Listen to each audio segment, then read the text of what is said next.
Que ce soit en navigation, en course à pied ou en cyclisme, la réalité augmentée commence à s'emparer du sport.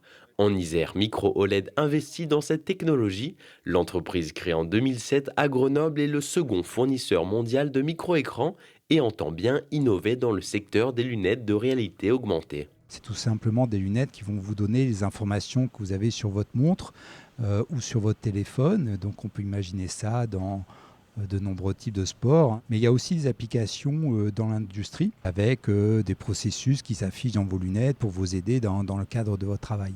Vitesse, altitude ou force du vent, les usages sont nombreux. Une plateforme de développement est ouverte pour personnaliser les informations affichées sur ces lunettes. Le module comprend un système électronique, une batterie d'une autonomie de 12 heures et un écran de très petite taille. Donc voilà, nos écrans, ça ressemble à ça, hein. Donc c'est un tout petit écran. Sur la taille de cet écran, vous avez grosso modo la même définition que vous avez sur votre téléviseur. Donc c'est vraiment une activité semi-conducteur, hein. C'est-à-dire qu'en fait, on fabrique l'écran sur une puce, hein, dans lequel il y a toute l'intelligence de l'écran.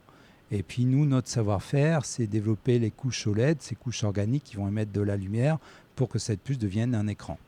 La société compte 103 collaborateurs et souhaite se développer. Suite à un appel à projet lancé par l'État, Micro OLED et trois autres entreprises sont accompagnées par le programme d'investissement d'Avenir France 2030. L'entreprise bénéficiera d'une aide de 4,8 millions d'euros, ce qui permettra d'étendre ses capacités de production. Micro OLED a été accompagné parce que c'est une entreprise extrêmement significative dans le domaine des écrans.